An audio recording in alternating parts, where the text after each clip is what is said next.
শিরোপার জন্য ঘোরেন এদিক ওদিক, কিন্তু যেই ক্লাব ছাড়েন সেই ক্লাবই পায় শিরোপা। কিলিয়ান এমবাপ্পে চ্যাম্পিয়ন্স লিগের ফাইনালের পর তাই হাই হাই করতেই পারেন।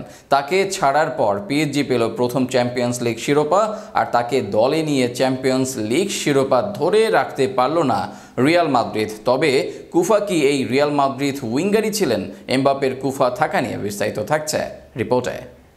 বলা হয় অভাগা যেদিকে যায় সেখানেই নাকি সাগর শুকায়। অভাগা সাগর শুকানোর এতদিন বড় উদাহরণ ছিলেন আঁতোয়া গ্রিজমান। শিরোপার খোঁজে গ্রিজমান এদিক ওদিক গিয়েছেন, কিন্তু লা লিগা শিরোপা আর ছোঁয়া হয়নি তার। বার্সায় থাকাকালীন যে শিরোপা গিয়েছে অ্যাথলেটিকো মাদ্রিদের কাছে, আর অ্যাথলেটিকো মাদ্রিদে আসলে লা লিগা নিয়েছে বার্সেলোনা। এর মাঝে দুই দল একাধিকবার লা লিগা জিতলেও এই লিগে অনেক বছর থেকেও এই শিরোপা পাওয়া হয়নি গ্রিজম্যানের। এবার কুফার তালিকায় নাম লেখালেন কিলিয়ান এমবাপ্পে।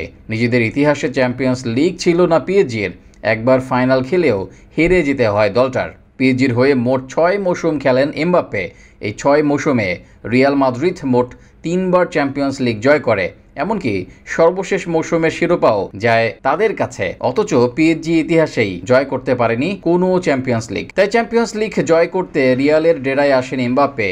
অধিক বেতন, সুযোগ সুবিধা কিছু দিয়েই আটকানো যায়নি এই ফ্রেঞ্চ উইঙ্গারকে, কিন্তু এবার যেন পাশার দান যায় উল্টে। সর্বোচ্চ চ্যাম্পিয়ন্স লিগ জয়ী দলটা যেতে পারেনি কোয়ার্টার ফাইনালের বেশি।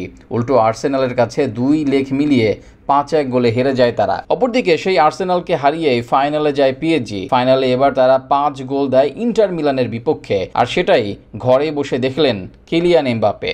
গত আসরে পিএসজিতে বসে রিয়াল মাদ্রিদকে দেখেছেন চ্যাম্পিয়ন্স লিগ জয় করতে, এবার রিয়াল মাদ্রিদে বসে পিএসজিকে দেখলেন চ্যাম্পিয়ন্স লিগ জয় করতে। দুর্ভাগ্য বোধ হয় একেই বলে। যদিও এমবাপ্পের জয় করার বয়স শেষ হয়নি, আর রিয়াল মাদ্রিদে এই মৌসুমে খারাপও কাটাননি এমবাপ্পে। ইতিহাস বলে রিয়াল মাদ্রিদের খারাপ সময় দীর্ঘস্থায়ী হয় না।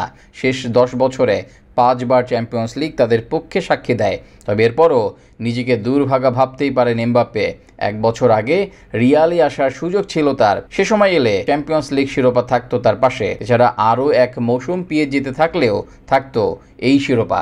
হয়তোবা কিলিয়ান এমবাপ্পে দুর্ভাগা, অথবা তিনিই কুফা, যিনি গেলে দল হারায় ইউরোপিয়ান শিরোপা জয়ের সম্ভাবনা।